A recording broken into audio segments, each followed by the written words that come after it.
오늘 우리에게 주시는 하나님의 말씀은 로마서 15장 5절로 6절까지의 말씀입니다. 로마서 15장 5절로 6절까지의 말씀, 우리 한 목소리로 같이 읽겠습니다. 이제 인내와 위로의 하나님이 너희로 그리스도 예수를 본받아 서로 뜻이 같게 하여 주사 한 마음과 한 입으로 하나님 곧 우리 주 예수 그리스도의 아버지께 영광을 돌리게 하려 하노라. 아멘. 아멘. 한 마음과 한 입으로 라는 제목으로 말씀 전하겠습니다. 로마서를 오해하는 분들이 많이 있습니다. 이 로마서는 사도 바울이 은혜의 신학, 은총의 신학을 집대성한 책이다. 그래서 사도 바울의 신학을 아주 집대성한 그런 책으로 오해하시는 분들이 많습니다. 그렇지 않습니다. 첫 번째는 로마서는 책이 아니라 편지입니다. 하나님의 러브레터입니다. 편지입니다. 두 번째는 바울이 특정한 로마 교회의 상황에 그가 편지를 써서 보낸 말씀입니다. 그러니까 로마 교회 말고도 다른 모든 독자들에게 회람되기 위해서 쓴 편지가 아니고 로마 교회 안에 특정한 상황이 있었다는 거죠. 그 상황에 치유하기 위해서 보낸 편지입니다. 세 번째, 로마 교회는 바울이 개척한 교회가 아닙니다. 참 이것이 아이러니하죠. 당시 세계 중심은 로마인데 사도 바울이 개척교회를 많이 했는데 로마 교회는 바울의 주도적인 의지나 계획과는 상관없이 하나님이 무명의 성도들을 통해서 개척한 교회가 로마 교회입니다.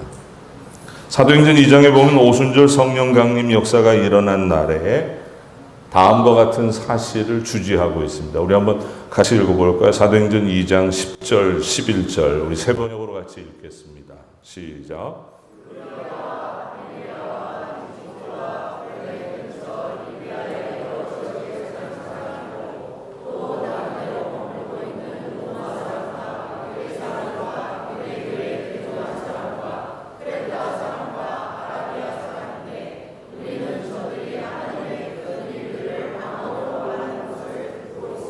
아멘. 지금 성령이 강림했던 그날, 오순절 그날 어떤 일이 있었는지를 우리에게 주지시키고 있는데 나그네로 머물고 있는 로마 사람이라고 우리에게 말씀하고 있어요. 다시 말해서 로마에 있었던 교인들이 요때 예루살렘으로 찾아와서 은혜를 받고 그리고 다시 로마로 돌아가서 로마의 교회를 개척했다. 학자들은 그렇게 추정하고 있는 것입니다. 참 놀랍죠. 로마 교회는 대표된 교회인데 사도 바울의 개인적인 어떤 주도적인 그런 계획과 의지와 상관없이 하나님께서 무명의 성도들을 통해서 이 일을 하셨다는 것입니다. 오늘 여러분들이 바로 그 무명의 성도들인 줄로 믿습니다. 어떤 대단한 사람의 주도성, 하나님은 그것을 별로 중요하게 생각하지 않았어요.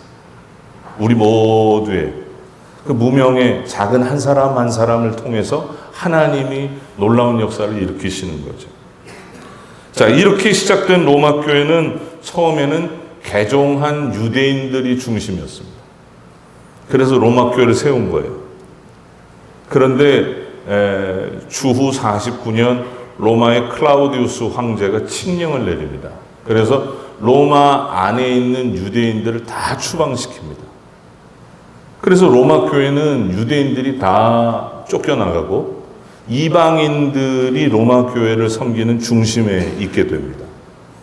그러면서 시간이 흘러가면서 이 황제의 칙령이 희미해질 때 다시 유대인들이 로마로 돌아옵니다. 자, 어떤 문제가 야기될까요? 이미 교회의 개척의 주축이었던 유대인들이 다시 돌아옴으로 말미암아 이방인들과 섞이면서 갈등 이야기가 됩니다. 이게 로마 교회의 특별한 상황이었던 것입니다. 그래서 유대인들은 자기들이 교회를 세운 역사의 주인이라고 그렇게 우기고, 뒤이어서 교회를 섬기게 된 이방인들은 실제적인 중심이 이방인들이니까 우리가 교회의 주인이라고 그렇게 우기고, 그러면서 갈등이 촉발이 된 거예요. 그래서 이런 로마 교회의 특정한 상황을 전해 듣고 사도 바울이 편지를 보낸 것이 로마서입니다. 로마서 14장 10절 보세요. 우리 세 번역으로 같이 읽겠습니다. 시작.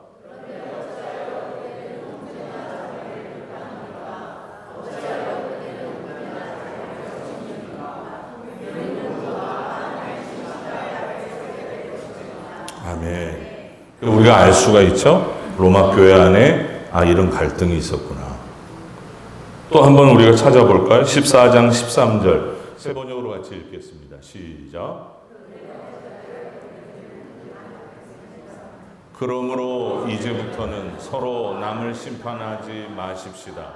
형제 자매 앞에 장애물이나 걸림돌을 놓지 않겠다고 결심하십시오. 아멘. 그러니까 로마서를 기록한 이유가, 로마 교회에 이 편지를 보낸 이유가 무슨 어떤 바울 자신의 신학을 뭔가 이렇게 집대성해서 그것을 알려주려고 한 것이 아니에요. 이와 같은 상황과 갈등 앞에 놓인 교인들에게 하나님이 주신 마음을 전한 것입니다. 이게 로마서예요. 그래서 사도 바울은 로마서 1장에서 이 갈등을 풀 수 있는 대전제를 선포합니다. 이게 로마서의 아주 핵심 구절이 되어버렸죠. 로마서 1장 16절 17절 우리 같이 읽습니다. 시작. 나는 복음을 부끄러워하지 않습니다. 이 복음은 유대 사람을 비롯하여 그리스 사람에게 이르기까지 모든 믿는 사람을 구원하는 하나님의 능력입니다. 하나님의 의가 복음 속에 나타납니다. 이 일은 오로지 믿음에 근거하여 일어납니다. 이것은 성경에 기록한 바 의인은 믿음으로 살 것이라 한 것과 같습니다. 아멘. 이 로마 교회 안에 일어난 이 갈등, 유대인 그리스도인들과 이방인 그리스도인들이 섞이지 못하고 서로 갈등하고 싸우는 이 구조를 해결할 수 있는 유일한 실마리는 어디에 있다? 복음에 있다.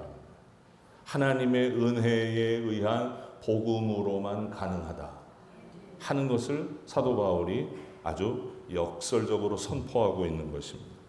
그래서 1장에서는 논조가 그런 거예요. 1장에서는 이방인들의 죄를 열거하면서 너희들은 안 된다. 너희들은 스스로 구원받을 수 없다.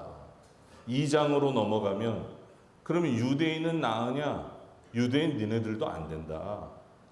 그리고서는 이제 3장 넘어가면 이방인도 유대인도 안 되고 오직 은혜의 복음 아래에서만 해결된다. 그러면서 8장까지 이 은혜의 복음에 대한 논증을 계속합니다. 그 다음에 9장부터 11장까지가 이제 유대인들의 문제로 넘어가는 거예요. 유대인들도 역시 은혜의 복음 안에 있다. 그리고 12장부터 마지막까지는 실천적인 권면이에요. 그래서 오늘 읽은 본문이 그 실천적인 권면의 핵심이에요. 우리 한번 같이 읽어볼까요? 시작.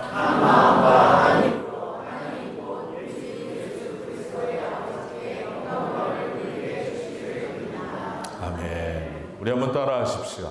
한 마음과 한 입으로. 다시 한번 한 마음과 한 입으로.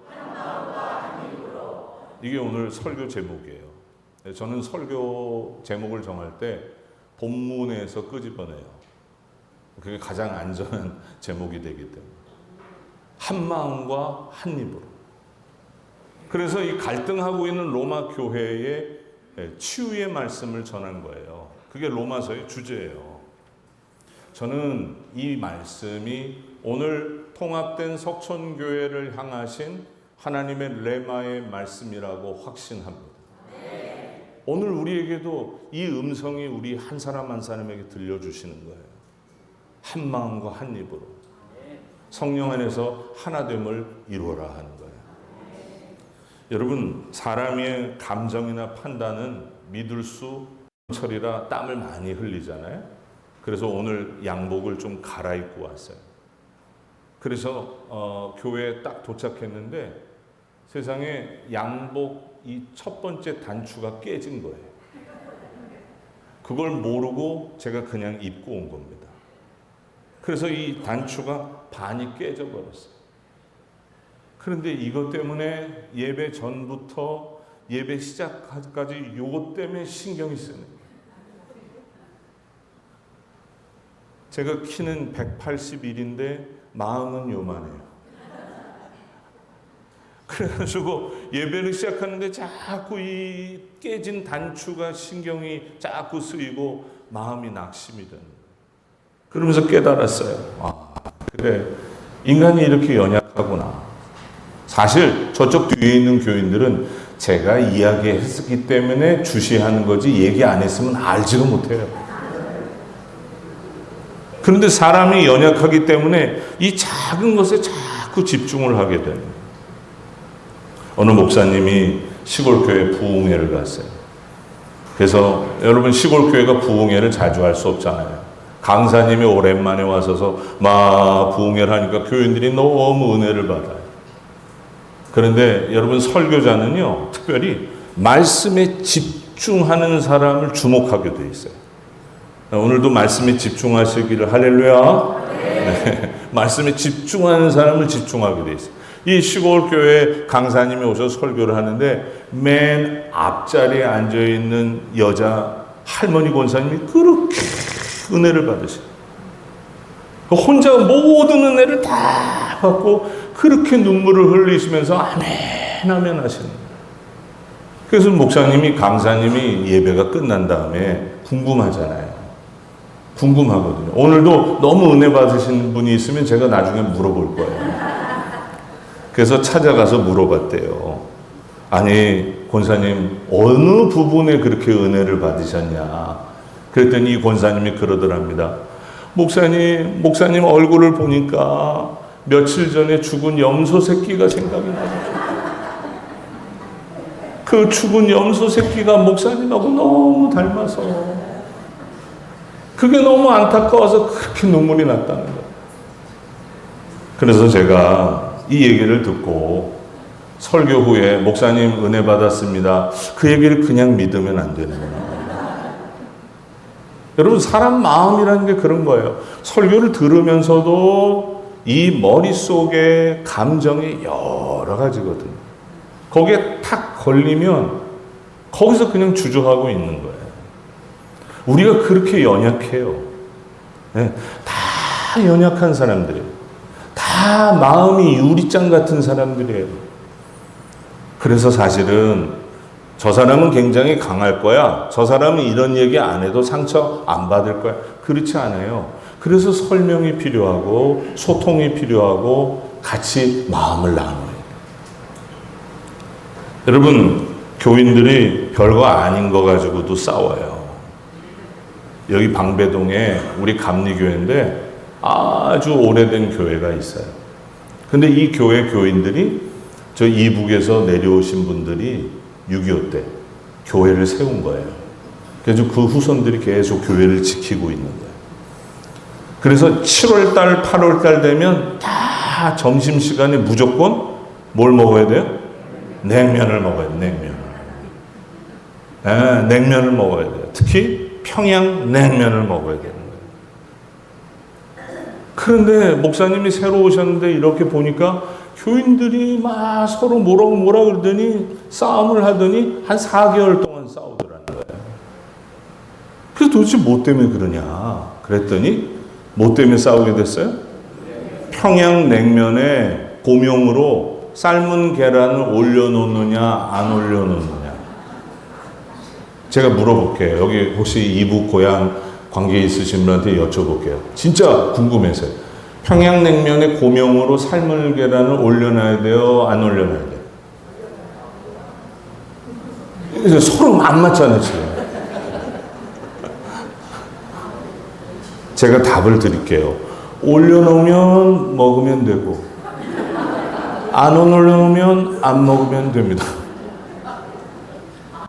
여러분 이 세상의 교회에서 세상에 이런 문제 가지고 다투고 싸우고 그런 일이 생긴단 말이에요.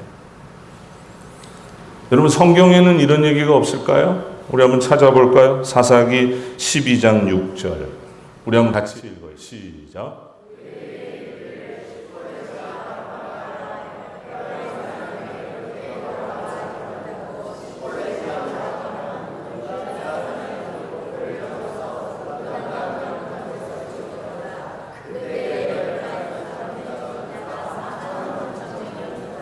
아멘. 여러분 저를 한번 따라해 보세요. 쉽볼레. 또 따라해 보세요. 십볼레. 구분이 돼요, 안 돼요? 좀 주장이 강한 사람은 왜 구분이 안 돼요? 이렇게 얘기할 거고, 주장이 좀 약한 사람은 그게 그거 아니에요? 그럴 수 있잖아요. 근데 이런 문제로 42,000명을 죽였어요. 해외 토픽에 난 기사가 아니에요. 성경에 있는 말씀이에요.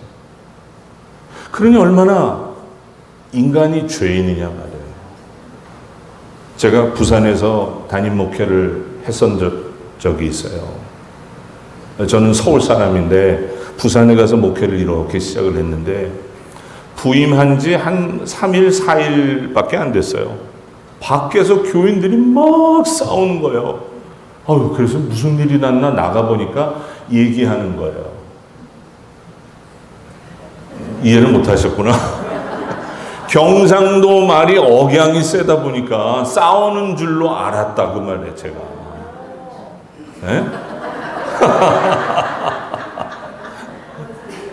처음에는 이 경상도 분들이 얘기하는데요, 제가 한 70%밖에 못 알아듣겠더라고요. 가가 이게 무슨 뜻인지 아세요?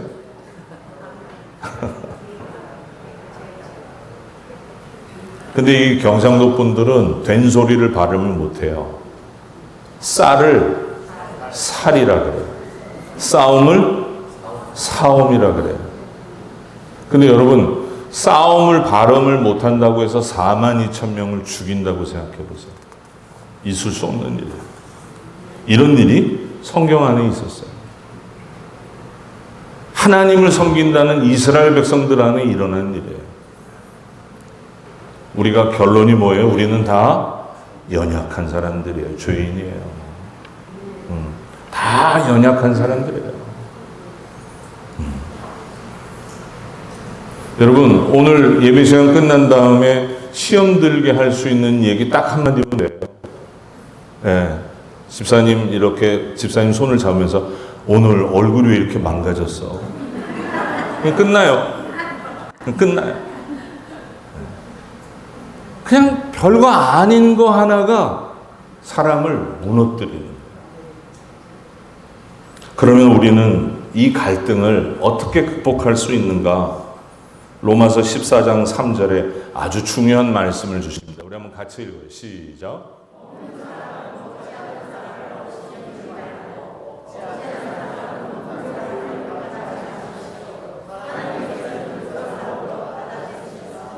아멘. 우리 한번 따라 하십시다. 하나님께서는 그 사람을 받아들이셨습니다.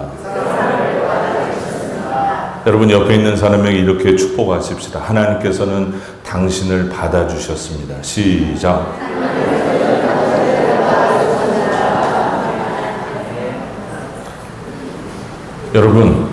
여러분들이 자기의 의지로 발로 이 교회에 걸어오신 게 아니에요. 하나님이 여러분들을 받아주셨기 때문에, 하나님이 여러분들을 허락하셨기 때문에 이 자리에 있는 거예요. 제가 설교자로 쓸 수 있고 목사로 이렇게 설 수 있는 것은 교단에서 안수받았기 때문이 아니에요. 하나님이 저를 받으신 거예요. 저를 세워주신 거예요. 여러분 한 사람 한 사람을 하나님이 받으시고 세우셨기 때문에 여기에 존재하는 거예요.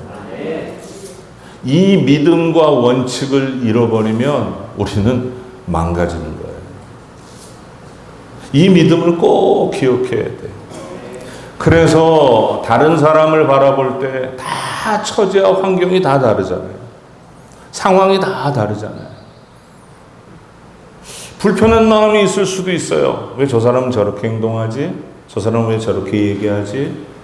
저 사람은 왜 저러지? 그때 꼭 이 말씀을 기억하세요. 아, 하나님이 저 모습 그대로 받으셨으니 나도 주의 마음을 품어야지. 여러분, 이 믿음의 원칙으로 승리하기를 주의 이름으로 축원합니다.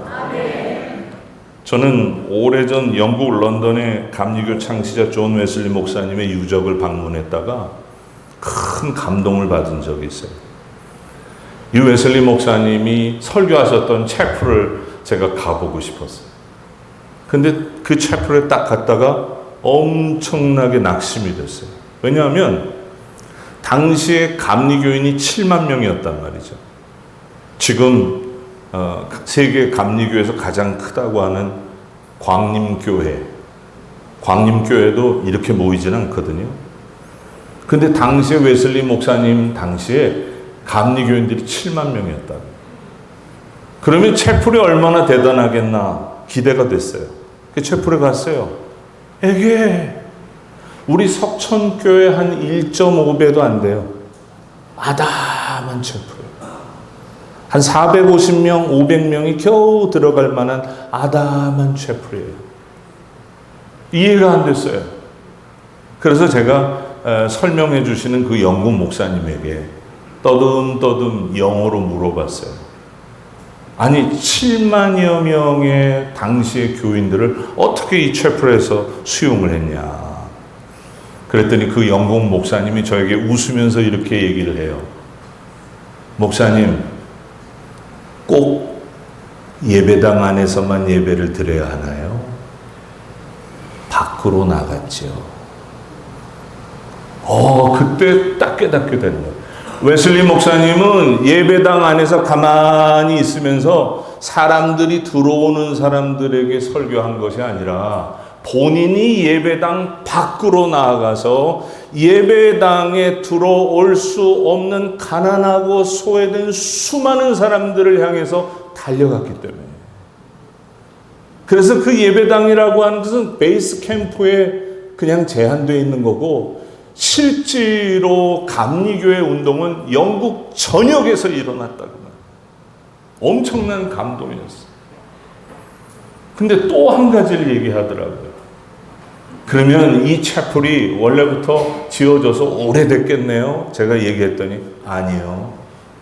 이 채플은 원래 무기와 탄약을 생산해내는 무기 공장이었는데 그걸 웨슬리 목사님이 헐값에 사서 사람을 죽이고 세상을 파괴하는 무기 공장을 생명을 낳고 복음으로 구원하는 교회로 바꾸신 것입니다.